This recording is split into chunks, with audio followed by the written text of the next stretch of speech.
The Iron Dome was breached. Not just one missile, multiple. Say that out loud. Let it land. This was not a lucky strike from an amateur system. This was a calculated saturation attack that cost Israel critical defensive assets and exposed a vulnerability the U.S. Pentagon has spent decades trying to close. We are talking about precision-guided munitions with a known radar cross-section that should have been neutralized. The initial wave involved a swarm of Shahed 136 delta-wing suicide drones, a design Iran has exported across the Middle East for years. These aren't new, however, they're deployment vector and follow-on missile launch program. Each Shahed costs around $20,000 to produce, a number that feels insignificant until you realize the Tamar interceptor missile used by the Iron Dome costs between $50,000 and $100,000 per shot.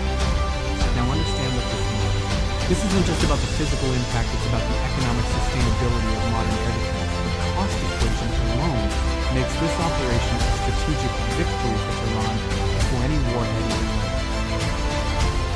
Quick! Before we go further, huge thanks for being here. Your support keeps us running. If you haven't subscribed yet, do it now. Hit like, turn on notifications. It genuinely helps out. The second wave saw medium-range ballistic missiles like the Unpack or the Sham-2 variant, some with maneuverable re-entry vehicles specifically designed to challenge existing terminal defenses. These aren't simple rockets. These are sophisticated systems that represent significant investment in missile defense. Their guidance packages are far beyond what was previously assumed from their performance. The critical detail here is not just that they launch, but that some penetrated layer defenses This combination of cheap, saturating drones followed by more expensive precise missiles created an operational dilemma. You expend your high-value interceptors on the low-value drones, then you have less capacity for the real threat. This is a classic asymmetric strategy playing out in real time. Danten now watch. What we know is that specific targets sustained damage. We know that the Iron Dome system fired extensively. We know that early warning systems detected the launches and provided some level of preparation time. We know that multiple interceptors were expended. We know the immediate objective of the attack was achieved in part by the bypass of some of the defensive layers. What we don't know is the precise trajectory and countermeasure effectiveness of every single missile that made it through. We don't know the full extent of the intelligence Iran gathered from this operation about the Iron Dome's engagement envelope and its blind spots. We don't know the exact programming and coordination protocols that allowed some of these systems to penetrate. We don't know if this was an all-out effort or a carefully calibrated probe designed to reveal capabilities and limitations without full escalation. The silence from both Washington and Jerusalem on these specifics is telling. Most people think that air defense systems like Iron Dome are essentially impenetrable domes of protection. The reality is they are highly sophisticated but also highly specialized tools with very specific design parameters and vulnerabilities. And here is why that gap is the most dangerous thing happening right now. The Iron Dome was engineered to stop short-range rockets and mortars primarily from Gaza or Lebanon. It's incredibly effective at that. Its radar and fire control algorithms are optimized for those slower, less complex threats. But it was never designed to handle a synchronized multi-axis attack of hundreds of drones and dozens of advanced ballistic missiles at once. The sheer volume overwhelms the system's processing power and its physical interceptor capacity. The specific flight profiles of these Iranian missiles were likely designed to exploit the very edges of the Iron Dome's engagement algorithm, or to simply present too many targets at once for the available interceptors to manage. This isn't a failure of the Iron Dome in its intended role, but a clear demonstration that every defense has a limit, and Iran just found one for a widely lauded system. Sensan, let me be precise. The domino chain that begins with this penetration starts. The first domino to fall is the erosion of perceived Israeli air superiority. For decades, Israel has relied on its ability to control its airspace and project power with relative impunity. This event challenges that core doctrine. The second domino is the emboldening of proxy groups across the region. Hezbollah, Hamas, and other aligned militias now have concrete proof that even the most advanced Western-backed defenses are not absolute. This will likely lead to increased planning for similar coordinated attacks with their own less sophisticated but potentially saturating arsenals. The third domino is the reevaluation of U.S. security commitments by Gulf states and other regional allies. If the U.S. cannot guarantee the defense of its closest ally against a mass missile attack, then what does that mean for their own security guarantees? This uncertainty creates a vacuum for other powers to fill. The fourth domino is a potential shift in military spending across the Middle East, away from purely defensive systems and towards offensive capabilities, or a scramble for even more advanced layered defenses that are prohibitively expensive. This isn't just a military shift, it's an economic burden that will destabilize budgets for years. This is the part no one is saying out loud. How exactly will deterrence be reestablished after this? None. The cost equation here is brutal. Consider Iran's investment in these drones and missiles. A few $1,000s for a Shahed drone, a few $100,000 for a ballistic missile.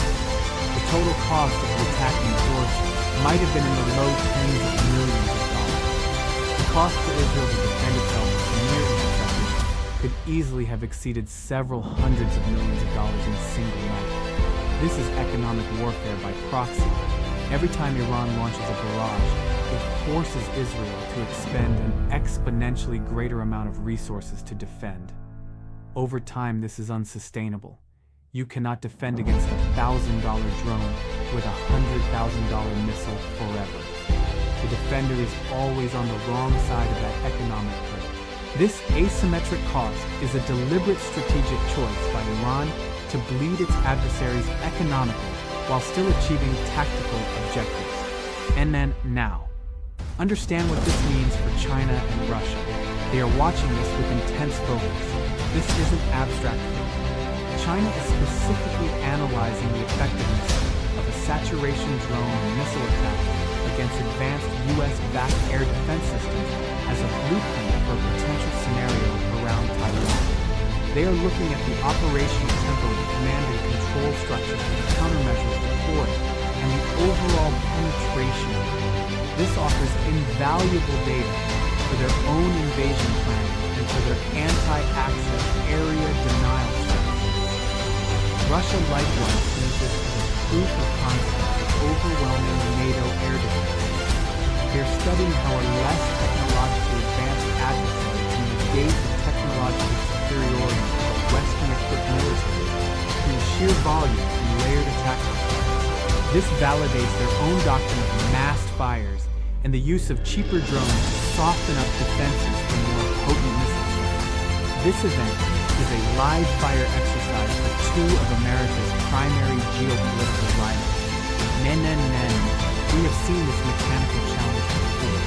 During the 1973 Yom Kippur War, Egyptian and Syrian soldiers used Soviet-supplied anti-tank guided missiles and surface-to-air missile systems with devastating effect against Israeli armor and aircraft that had previously fought to the dominance. The initial surprise and sheer volume of these relatively low-tech systems overwhelmed Israel's superior equipment and doctrine for a time.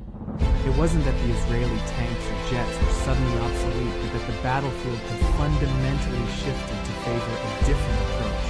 The cost-effectiveness of the Sagar ATGM, for instance, against a state-of-the-art Centurion tank, created an economic and operational shockwave. This current event mirrors that precise mechanism.